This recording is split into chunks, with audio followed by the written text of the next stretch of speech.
I am cooking up something that is absolutely delicious, you guys. It was so good. It was so good. All right, you guys, welcome back to another video. And in this video, Lance has been on low carb diets for a minute now. I'm having to cook a lot of low carb meals for us. You know, that's actually been quite a struggle for me. Finding meals that were either low in carb or that was a keto diet or keto form has been challenging. The thing is, I had the assumption that there wouldn't be as many options as I have been finding. And so I was like, yo, I'm going to make some crazy chicken and waffles. I would love to do that. And a low carb option would be ideal, especially for my husband. So I hope this video can be of value to anyone that is watching it. And so you guys, you want to stick around because it was so delicious. What I will be using is a nonstick pan, and we just recently got this one from Ollie's. It's the one pointed right here. And you guys, I don't like washing it. I don't like washing dishes. I don't like washing. So yes, I love this pan. Let's get started. So the first thing we need is chicken breast. I have found that it is very easy to manage, at least for me. I have my bowl out, put my meat in there. I had some lemon, squeezed some lemon into the bowl, and then filled it up with hot water. I then soaked it for a tad bit and then went to cut off any excess fat from the chicken. Like I said, it's very easy to manage. I'm just carefully removing all the excess fat from the chicken. So I have 2 chicken breasts, and after all the fat has been removed, I took it out and started cutting it into thin pieces.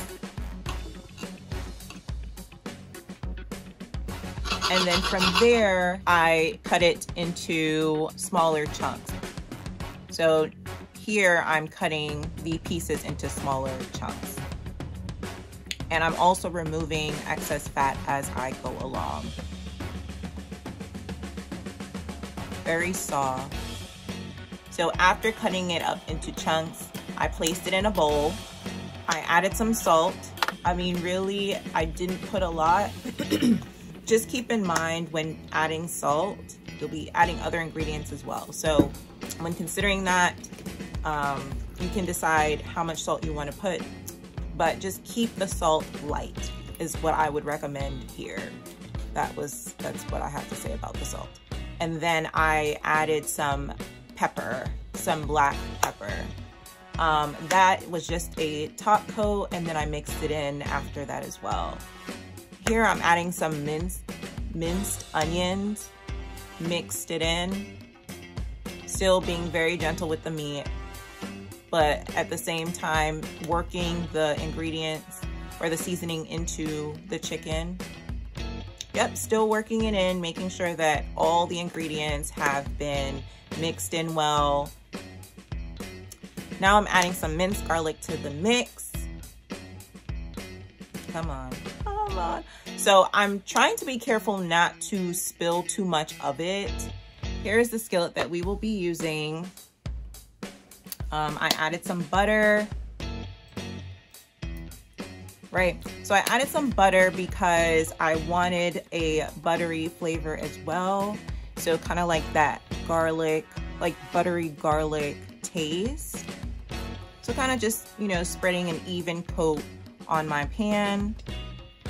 All right, so I've added my chicken, and now I am just stirring and, you know, just making sure that it is cooked on all sides. I did put the stove on a medium low. I wanted the chicken to soak in the butter, right, so that it can have that flavor. So I put it on a medium low. That way it had time to simmer and time to kind of take in all the flavors that were incorporated into the chicken. Also, I did not want the garlic to burn, so I did put minced garlic and minced onions in it, and I didn't want that to burn as well. So I had it on a medium low, just so that everything would cook well. And then just from time to time, checking in, stirring it, you know, turning the meat around, How I just made that up, but it's all good.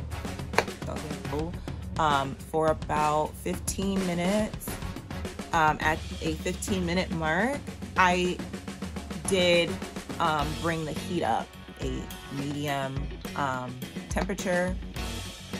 So after the chicken is cooked, I added a garlic and mustard base sauce, a little bit of like a mustard, added some garlic, and I also added some tomato sauce.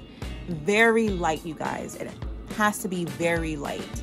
I added that, and like it transformed my chicken, like transformed. I mixed that in. I let it sizzle for a tad bit, you know, once again, to just get all the juices in there. And I had to. It was delicious.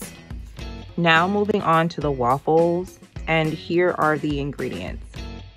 All you have to do is mix everything until you get the consistency that you are looking for. So this is my new favorite toy. It is my mini heart waffle maker. Lance bought it for me as a Valentine's Day gift, and I'm gonna be real. I'm just gonna be honest. I have never used a waffle maker before. And now I'm addicted. Now I'm addicted. Oh my God, you guys, this was so cute. This is so cute. This has changed my life forever. It heats up, so I had to go grab a mitt. And here I am just trying to place it in the proper position. Also, I don't want to get burned, so I'm trying to like lift it carefully. So just keep that in mind when you are using this, if you haven't used one before. I'm trying to be careful not to burn myself. So the instructions say to wear a mitt. So I would just advise that you wear one. I sprayed my waffle base with an oil base, and you can use a non-stick spray. I used an oil base spray and sprayed it onto my waffle maker, and then I added my batter into the mold. You close it, and there's this red light that comes on when you first close it, and then it shuts off. After about 3 minutes, it comes back on, and essentially it's telling you that your waffle is ready. Now, you can leave it in for a longer period of time, but I only did that for a couple of them. For the most part, I just wanted a nice soft waffle. I did try it, you guys, and it was so good. It was so good. I mean, and that was so easy. It was so easy. And so I was like, you know what? We're gonna do this whole batch and then some. Right before I placed my batter, I always sprayed my base. You guys, look how cute it's coming out. I'm just saying, it's so cute. This batch was able to make 7 mini waffles. And I think this was absolutely sufficient for 2 people. Honestly, I'd even say this recipe is good for 3 people. With the mini waffle maker, we were able to make 7 mini waffles. After that, I put my plate together. I paired it with some spinach because Lance loves spinach. Or you know what? That's a lie. He actually dislikes spinach, but he can tolerate it. He can eat that. So this is what it looks like. I ended up taking the hearts, put them on a plate, and I did cut the crust off. I added some spinach to it, and then I sprinkled some Parmesan cheese on top of the chicken. Next, I wanted to add a glaze, somewhat of a glaze, somewhat of a frosting, since I won't be adding syrup, obviously. So the ingredients that I used for this includes the following. Made this cream cheese frosting, which was absolutely amazing, and it was so simple to make. The recipe that I followed called for 3 cups of sugar, but I only used 1 cup, and it wasn't real sugar. And mixed it up. I mixed it some more, and it got to the consistency that I wanted. I placed it in a small little dish or cup right next to the plate so that Lance could pour as much of it as he likes on it. And here we are with our finished product. And you guys, this was so good. It was so good. It was so good. I wanted to get Lance's reaction to it, but this plate should tell you enough. Yo, like there's nothing left. Did you see like how packed his plate was?